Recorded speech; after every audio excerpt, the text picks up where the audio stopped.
Hey y'all, it's Smitty here again. Sorry about the delay here, y'all. Here is the, as I come with it, the week 13 coverage here of SportsCenter of the NFL season for the 2009-2010 campaign via NFL 2K5, where football was done right last. Alright, y'all, hope y'all enjoy it. And here we go.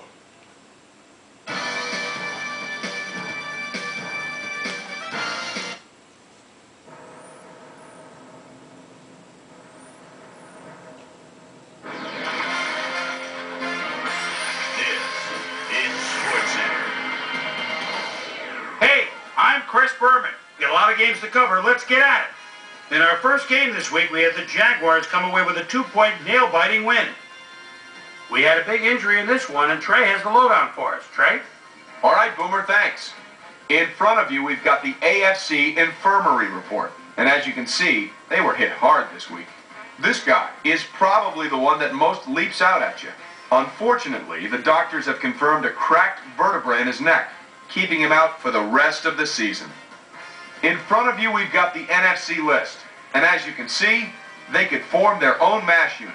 Isaac Bruce might be the biggest loss on this list. Unfortunately, it's a torn ACL. And that'll keep him out for the rest of the regular season. So that'll do it for now. Boomer, back to you. In a long-standing AFC rivalry, we had the Bills win their 5th game of the season. The Eagles lost this one, but will stay at number 2 in the NFC East. Buccaneers, Falcons. East. Byron Leftwich calls signals at the 12-yard line. He's so dangerous, buying time. Moves out of the pocket, fires, touchdown. The Buccaneers win this one by the final score of 42-36. T.J. Hushman-Zeta had a stellar game, but all said and done, his performance wasn't enough to lift his team to a victory. Tony Richardson rushed for 2 touchdowns and helped his Jets beat the Panthers. In the Queen City, Cincinnati, we had the Bengals decisively win by 17 points. Bears, Vikings. Davis is split out at his own 20-yard line. Probably a little safety valve across the middle. And he stutter steps. Oh no, he has more in mind. Breaks the tackle. Let him go. He could go off the way. What speed? Touchdown. The Bears go on to win this by the final score of 41-24. Up at Invesco Field at Mile High, we have the Broncos lose by 6 points. The Lions defense held their opponents to under 100 rushing yards in their win at Ford Field. The Colts lost on the road, but will get to head home and meet the Titans. Patriots, Saints. Tom Brady calls the signals at the 24-yard line. And a quick rollout, boy, he has some time. What a bullet! Touchdown! The Patriots go on to win this by the final score of 21-16. The Cowboys won this contest, but will stay at the first place in the NFC East. In a long-standing AFC rivalry, we had the Chargers pick up win number 7. The Cardinals win yet again this week and keep their impressive streak alive. Steelers, Ravens. Streak. Number 5, Art signals at the 24-yard line. Do they go to the end zone here? Takes a little extra time at the snap. Good pocket, slings it. And a perfect timing pattern for a touchdown. The Ravens win this one by the final score of 24-13. So let's change things up a bit and turn to a guy that's had his eye on the college game, and that's our own Mel Kiper Jr. He joins us now. Mel, your work never ends, I know. Believe me, I know better than anybody else.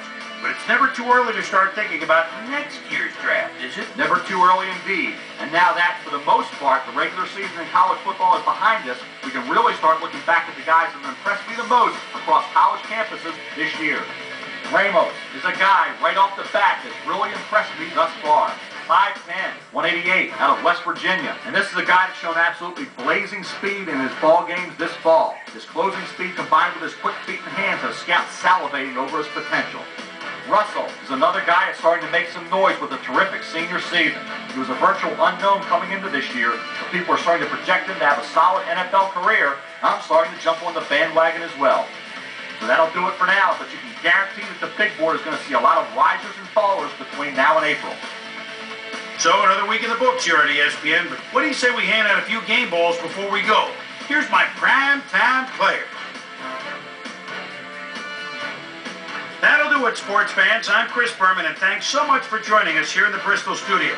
We'll see you next week right here on ESPN, the worldwide leader in sports. All right, y'all, and there you have it. I'll be coming out again next week with Week 13's video. And Week 13's coverage of the NFL season for the 2009-2010 season, y'all. All right, y'all. Take care. Peace out.